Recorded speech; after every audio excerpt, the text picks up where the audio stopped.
Starts right now. Corporate culture called into question at CPS Energy. One witness sharing what she endured while working for a top executive. The defender's investigation coming up. But first, breaking new developments surrounding Texas' restrictive abortion law. A federal judge ordering that law to be suspended. While this is a legal blow to this Texas law, tonight's ruling is expected to be challenged. This after the Biden administration filed a lawsuit arguing the abortion restrictions were not constitutional. The Texas law bans abortions around 6 weeks of pregnancy and makes no exemptions for rape victims.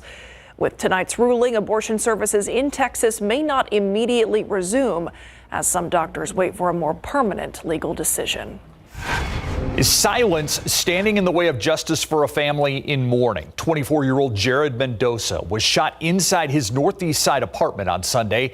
Tonight, San Antonio police are still looking for the person or persons who killed him. His death, one of more than 90 homicides in San Antonio this year alone. The Night Team's Patty Santos with the challenges community-based programs are facing as they try to combat violence, plus one family's plea for answers. He worked here at the apartment complex where he was murdered. 24-year-old Jared Mendoza, a father of one, described by family as a kind-hearted gentleman, the latest in San Antonio to lose his life to gun violence. It was a brutal and gruesome murder, like him being shot in his head. San Antonio police were called to the Alamo Oaks apartments around 6 p.m. on Sunday. A police report says the caller saw Mendoza laying on the floor in his apartment unit.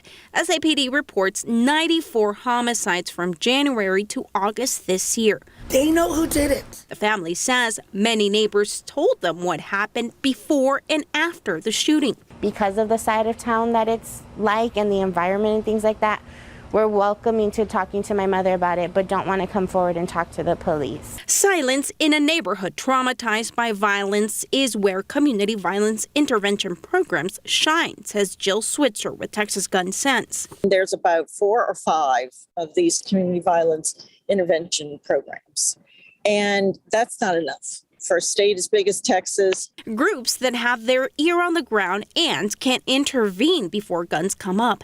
At least one of those programs is right here in San Antonio. Stand Up SA, funded by the city. We want to stop the killings. We want to stop losing people. Texas lawmakers will decide where $16 billion in federal coronavirus funds will go. Anti-gun violence advocates wanted to help hurting families. If we can stand up programs and expand programs around Texas, I think it will catch on as a very important intervention tool in Texas.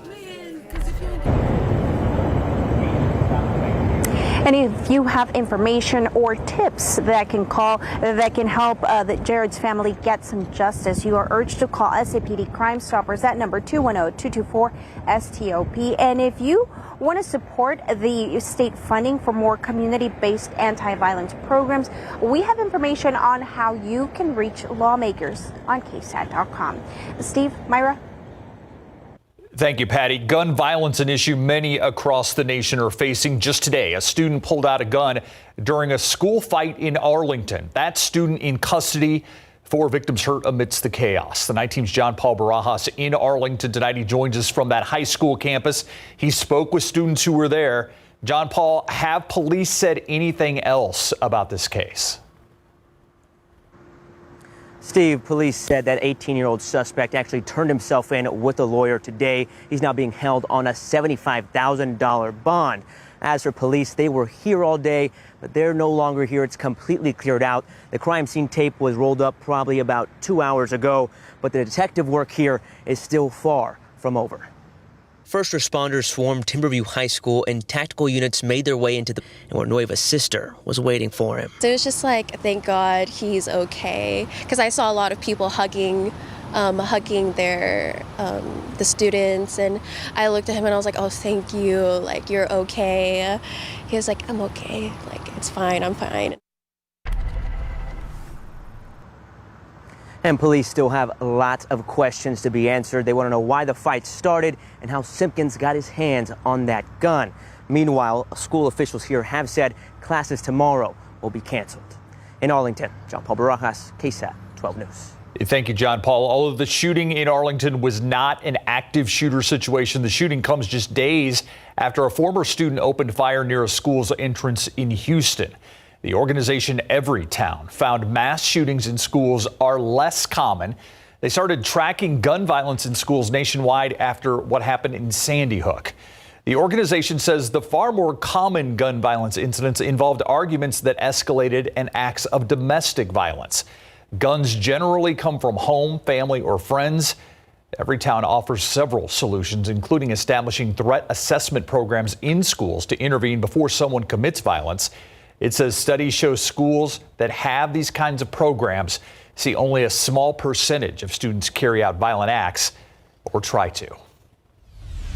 And turning now to the pandemic and the classroom, Northside ISD set to relax its mask requirements. Starting on Monday, the district will no longer enforce a mask mandate. Instead, an ISD will strongly encourage the use of masks.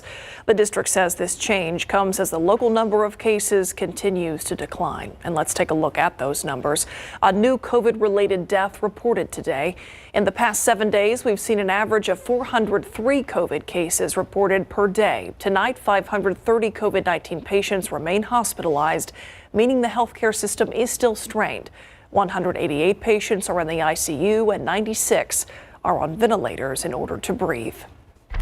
Let's go now to a Nightbeat update. A man killed, that victim found laying on a sidewalk. Tonight, we're learning police have caught up with their suspect, 35-year-old Jose Rodriguez Moreno, in the Bexar County Jail. The shooting happened back in June on East South Cross Boulevard. That's not far from South Presa Street and 281. The victim identified as Adam Hernandez. He was found on the sidewalk, as we said. During the investigation, officers, detectives, a CSI person, and the medical examiner were shot at. According to the arrest affidavit, detectives were able to connect Rodriguez Moreno to the shooting because shell casings found at the scene matched one of the rifles he had. You've heard about redistricting at the state level, but it's happening right here in San Antonio, too. Population growth and new census numbers mean reconfiguring the map of city council districts. The city hired an outside law firm to help with that. Take a look at this map here. According to that firm's guidance, the red districts would need to shrink down and the green zones would need to expand. The most populated district is District 8 and the least populated is District 5. That outside law firm says each district should have about 143,000 people, based on new census numbers. An advisory committee made up of city council appointees will help draw a new map, which is expected to be finished by next summer. All 10 districts are expected to see some sort of change, as redrawing one district would impact the adjoining district. City council would then be responsible for approving the new map. I have 1 year, 3 months to go, but I will not run for re-election. He called it an emotional day. After 20 years as Bexar County Judge, Nelson Wolff preparing to finish out his last term. The announcement made during his State of the County address. He will not run for re-election, as you heard him say. Judge Wolff also speaking about different projects in the works with hopes of completing the next section of the San Pedro Creek project by the end of next year. He also took a moment to encourage everyone to get vaccinated against COVID-19. Another pleasant evening and a good start to the day tomorrow. Right now we're 70 degrees in Comfort, 79 Port SA and Stinson on the south side, 76. Tomorrow morning, low 60s, a lot of sunshine, clear and comfortable. Changes will be noticeable by the weekend. We'll talk about that and even some rain chances in a bit. Also coming up, he faced several internal complaints, but that didn't stop him from rising through the ranks of CPS Energy. One of his former assistants coming forward with what she witnessed. I don't understand how CPS Energy would allow somebody like him to move up and get promoted. What does his rise say about the corporate culture at CPS Energy? The Defenders report next on the Nightbeat. Months after being elevated to the number 2 position at CPS Energy, questions continue about the behavior of Fred Bonnewell. Records obtained by our defenders show before he was promoted to chief operating officer this summer, even though the executive was hounded by professional complaints, he avoided any sort of real discipline. The Night Team's Dylan Collier on the corporate culture at CPS Energy and how one powerful voice says it's time to pull back the curtain. I just want to point out that less than 30 minutes ago, KSAT broke a story. Last month, on the eve of City Council approving a record $3.1 billion budget, District 1 Councilman Mario Bravo quoted from a defender's investigation as he reiterated his stance that the time is now to scrutinize how the city's power company operates. We can't wait 6 months to begin those studies. The first-term councilman's request for an independent study into CPS's management structure and culture, however, was rebuffed and will instead be discussed by a city committee at a later date. Bravo, a longtime critic of the opaque nature of the public utility, says his intent is to get CPS Energy to be more accountable and transparent. So those comments were based on my interactions with CPS Energy and frustrations I've encountered, and also the interactions of other people who I know who have relayed those messages to me. If searching for a case study on the corporate culture at CPS, perhaps look no further than Chief Operating Officer Fred Bonnewell, a very experienced energy professional. Prior to being described by President and CEO Paula Gold Williams in June as a hands-on leader who raises the bar, Bonnewell was the subject of at least 8 internal complaints between the start of 2018 and May 2020. 5 of them were substantiated or led to Bonnewell receiving ethics coaching or a talking to from Gold Williams. Of those 5, 4 were related to Bonnewell's spending at work. CPS officials confirm in the 5th incident, Bonnewell opened an early morning meeting in late October 2018 by asking, quote, "Where are all of the Mexicans?" End quote. Despite an ethics complaint stemming from that incident later being substantiated, Bonnewell's only apparent consequence, according to records, was a conversation between him and the CEO.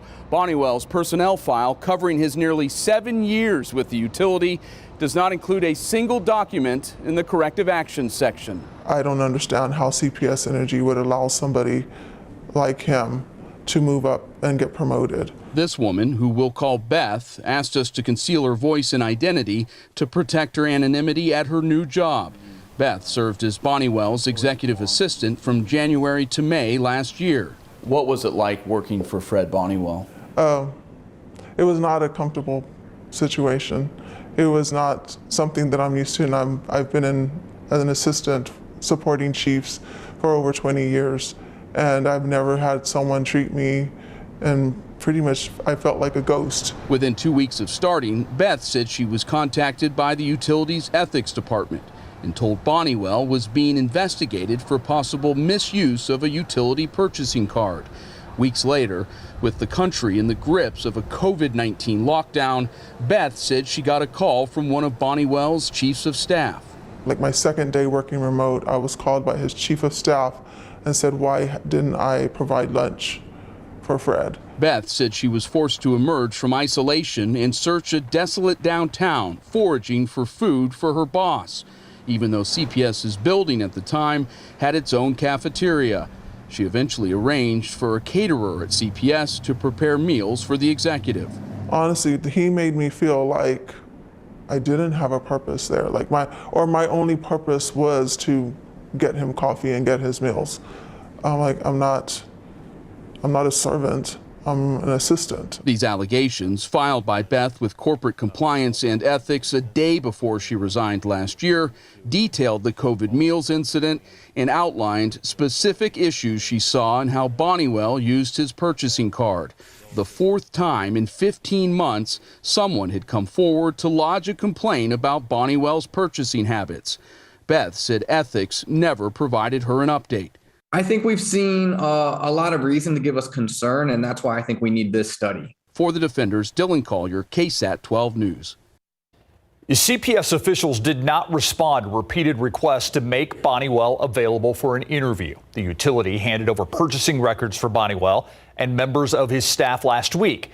But so far, they have failed to provide receipts from those transactions. And here's a live look outside with our live cam overlooking 410 and the airport. Another beautiful day today. A lot of sunshine, low humidity, and overall very comfortable. And by the way, if you missed the space station flyover this evening, we talked about it a lot at 5 and 6. There's another opportunity Saturday at 7:41 p.m. Of course, we'll have more details as that time nears. Another pleasant start to the day tomorrow, but noticeable changes by Sunday, and with them will be a few rain chances in our forecast. So let's talk about it all right now, starting with our overall weather pattern. Quiet over Texas today. We had a few mid and high clouds. That's it. Still good viewing for the space station. It was a brief flyover today, 4 minutes, but those of you that caught it, I know, enjoyed it. Notice the big swirl on the upper right-hand side of your screen. That's the upper disturbance we've been talking about since Monday, and it's still just cut off from the main flow and spinning over the eastern third of the U.S., causing some severe weather earlier today, and then another little ripple in the flow over the northern Rockies. That's moving to the north. And actually, both of these systems are moving away from us. And as we go through time into this weekend, upper level high, a blue H, settles overhead. It's going to warm us up a few degrees, so we're talking mid-90s. And then the next little dip in the upper level flow, the next disturbance, would be moving into the Rockies as we get into Saturday and potentially giving us a few showers by early Monday. Really, it's more of the same until we get to Sunday when we start noticing changes. But rain chances, nothing until we get to early Monday at 20%, in the middle of next week, about 30%, some isolated chances. 61 earlier this morning, and a high temperature of 89. And it's going to be very similar as we get into tomorrow and the next day. Again, the changes come Sunday. 74 currently, light breeze out there. Open the windows if you want again tonight, but remember the fall allergens are elevated again today, particularly mold. That's high. Hello to 71, 75 in Bulverde. For the most part, we're in the 70s, but still hanging on to some low and mid 80s farther to the west and southwest of town. Tomorrow morning, we're expecting the temperature map to look like this. Low to mid 60s south of San Antonio, some upper 50s north of town, even burning 59, close to 60 Timberwood Park. Elmendorf starting the day at 62, then tomorrow afternoon back into the lower 90s, about 91 degrees for us in town. South wind at 5 to 10, wall-to-wall sunshine tomorrow. By Sunday, the humidity's back. It'll be sticky from Sunday through next week. With that, warmer and muggy mornings in the low 70s by Monday. All right, they make a comeback. Thanks, Adam. All right. The young Spurs back in action tonight, game 2 of the preseason, Greg. And the young vaccinated Spurs who don't have to just stay in their hotel rooms when they travel on the road, this time to Detroit for their first road preseason game. When we come back, highlights of that. Plus, it's the KSAT Texas Sports Production Game of the Week, and what a doozy coming up. San Antonio Spurs went out for a little early road test in Detroit to face the Pistons tonight. Spurs would dig themselves a big hole in the first quarter, down 17 after 1. That's when Bryn Forbes decided to get the silver and black back into this game. He would score 20 points in just 19 minutes, including 6 of 8 from three-point range. Right behind Bryn was Keldon Johnson. He scored 18 points. Spurs actually took the lead in the second quarter, but it would not hold. Rookie Joshua Primo only 0 for 3 from the field tonight, while DeJounte took the night off in the 115-105 loss. Forbes with the hot hand tonight says he feels like he never left. I played with a lot of these guys for 2-3 years, so I don't think we lost anything we had from before or anything like that. It's, just keep working and keep shooting. All right, and they're back home Friday night at 7:30 against Miami. Pro football coverage, powered by Davis Law Firm. Less than 24 hours after being cut by the Cowboys, linebacker Jalen Smith is headed to the Green Bay Packers. Dallas dropped that bombshell last night, even though they still owe Smith $7.2 million this season. But by making the cut now, the Cowboys will save $9 million on the salary cap next season. Smith and Leighton Vander Esch became expendable, but the Cowboys drafted Micah Parsons and Jabril Cox this year. Remember, Dallas did not pick up the fifth-year option on Vander Esch for the next season. The move even caught his teammates off guard. I was just laying down in bed watching TV. My mom come pounding on my door. Oh my God, Jalen. And I was like, what are you talking about? And I just looked online and I heard the news. And, I was just like, wow. And, I was, really upset about it. And Cowboys star running back Ezekiel Elliott did not practice today, resting a sore knee, and Leo Collins has filed for a temporary restraining order to try and prevent the NFL from further enforcing the suspension without pay. It still has 2 games left on it before kickoff against the Giants on Sunday. After scoring their biggest comeback in school history and their first shutout, now the UTSA Roadrunners are shooting for their best start in school history when they face Western Kentucky on the road this Saturday. When they held off UNLV in the Dome last Saturday, they matched their best start in 2012. Now they are looking to go 6-0 for the first time in school history, but standing in the way is a quarterback from Victoria, Bailey Zappi. We mentioned him yesterday. He was already thrown over 1,700 yards and 16 TDs. What makes him so good? Well, he's tough. He's really tough. And he's played in the same system so long. You know, he got to do it on the FCS level for all those years against really good FBS teams. I mean, I think he threw for 576 against Texas Tech last year. And then he gets to bring his receivers with him and his coordinator. That's unique. So everything's still the same for him. And he's really accurate. He can really throw it. He can run around. And the system is really good. Kickoff is set for 6 p.m. on Saturday. The KSAT 12 Texas Sports Productions Game of the Week. Next. The KSAT 12 Texas Sports Productions Game of the Week this Thursday will be a huge showdown in District 29-5A between the top two teams in that district, number 1 Brennan against number 6 Taft. The Raiders are one of the big surprises this season, starting off 6-0 by playing one more game, are leading 29-6A. Taft has topped Seguin, Veterans Memorial, Holmes, Marshall, Harlan, and Warren by averaging over 36.5 points a game behind the 1-2 punch, if you will, of running backs Justice Hurt and T.J. Andrews, who combined for 18 touchdowns on the ground. For the Brennan Bears, they have beaten Reagan, Clemens, Harlan, Warren, and Stevens, averaging 42.4 points a game behind dual-threat quarterback Ashton DeBose. Has now over 1,100 yards in the air, 18 touchdowns, another 266 yards on the ground, and 4 TDs. I believe it is going to be almost like a playoff game. You know, we're both undefeated. We're both top-ranked teams.